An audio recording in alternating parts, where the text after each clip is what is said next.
Magandang umaga po sa inyo lahat. May tanong po ako sa inyo.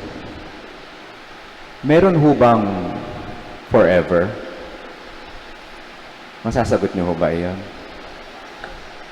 Kapag ganyan na ho ang tanong, ang mga in love, iba ang sagot sa mga heartbroken. Diyan tayo nagkakatalo ng sagot. Depende talaga yan kung ano ang iyong hugot. Hindi ba? Kapag in love ka, para bagang ikaw ay nasa langit at talagang masasabi mong may forever. Kapag ikaw naman yung UTI, alam mo yung UTI? Umibig, tapos iniwan. Kapag ikaw naman yon, masasabi mo namang walang forever. Iba-iba man tayo ng pananaw at karanasan sa pag-ibig, kahit kailanman ay hindi magiging perpekto ang pagmamahal na maibibigay at matatanggap natin dito sa mundo mula sa tao. Kaya nga siguro ang iba, suko na sa konsepto ng forever pagdating sa pag-ibig. Pero baka nakakalimutan natin, may isang tunay at wagas kung magmahal. Tunay at walang katapusan ang pagmamahal. Ang siyang unang nangako ng forever at mas mahalaga, tinupad niya ang kanyang forever kahit na siya pa ang iniwan at siya pa ang pinagtaksilan. Sino iyon? Ang Diyos. Hindi ba kayo nagtataka kung bakit kinukumpara lagi ni Jesus ang kanyang sarili bilang isang bridegroom o ikakasal na lalaki? Hindi ba kayo nagtataka na sa mga kwento at talinhaga niya, malimit niyang binibigkas ang paghihintay sa lalaking ikakasal o kaya naman na ihahalin tulad ang isang kasalan sa kaharian ng Diyos tulad sa ating ebanghelyo ngayon? Hindi ba kayo nagtataka? May pahiwatig ang ating Panginoon. Para ba ganyang sinasabi, ako na andito, tumutupad sa forever na binitiwan ko sa inyo. Kayo, anyari? Anong nangyari sa inyo? Pero ang tanong, kailan ba nakipagtipan ang Diyos at ang tao? Balikan natin ng kaunti ang love story natin sa ating Panginoon. Dati, tayo ay kapiling ng Diyos sa paraiso. Alam nyo yan. We were together in paradise, in perfect love. We were created out of love and in His image and likeness. Nasa forever na tayo sa perpektong pagmamahalan. Pero dahil sa kasalanan, sa ating pagkasalawahan, tayo ang unang tumalikod at nakalimot sa Diyos. Pero kahit hindi tayo tumupad sa ating pangako, tumigil ba ang Diyos? Kahit sa ating paglayas sa paraiso, hinahabol at sinusuyo pa rin tayo ng Diyos. Siya na nga yung iniwan, siya pa yung naghahabol. Bakit? Dahil sa forever. Mula kay Noah, sinabi niya na di na muling lalamunin ng baha ang buong mundo. Ngayon, sumunod kayo sa utos ko para makabalik kayo sa akin. Sumunod ba sila? Nagtaksil na naman ang tao. Mula kay Abraham, nagagawin siyang ama ng mga bansa at papasok sa lupang pangako, hanggang kay Moises na palalayain sa kanilang pagkaalipin. Sabi ng Panginoon, sumunod kayo sa utos ko. Nakinig ba tayo? Pagkatapos ng tuparin ang kanyang pangako, nagtaksil na naman tayo. Kay David, ipinangako na magmumula sa lipi niya ang Mesiyas at natupad ito sa kanyang bugtong na anak na si Jesus. Nagkatawang tao na ang Diyos na hindi sumusuko, kakahabol at kakasuyo sa atin dahil sa kanyang pakikipagtipan. He will never forget His covenant and He will always renew His covenant for us to keep His promise. Siya na ang pinagtaksilan, siya pa ang nag-adjust, siya pa ang naging tao. Ang tanong, handa na ba tayong tumupad sa pangako natin sa forever? Si Jesus, hindi lang niya sinabi, pinangatawanan niya. Nagkatawang tao siya at ipinakita niya kung gaano niya tayo kamahal. Kahit buhay pa niya ang kabayaran, makabalik lamang tayo.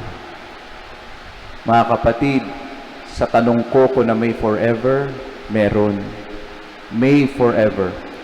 Hindi tumigil at hindi titigil ang Diyos kakahabol at kakasuyo sa atin dahil tapat siya sa kanyang pakikipagtipan sa atin.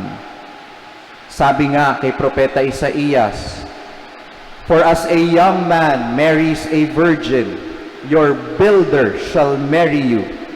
And as a bridegroom rejoices in his bride, so shall your God rejoice in you." Our builder, our creator now wants to marry us in the most intimate, faithful, and life-giving way possible in Jesus Christ. In Jesus, ang propesiya sa ating unang pagbasa ay natupad. No wonder that the first miracle Jesus ever did was in a wedding. This is where he first manifested himself as the bridegroom who wants to marry us. Kaya nga in every wedding, sa bawat kasalan, it's always a feast, a banquet, a reception.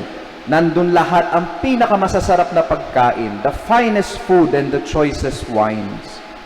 Pero kahit handa na ang kasalan at ang piging, tatandaan natin ito, hindi kanya pipiliting dumating. Nasa atin yan kung tutupad tayo sa ating I do sa ating Panginoon.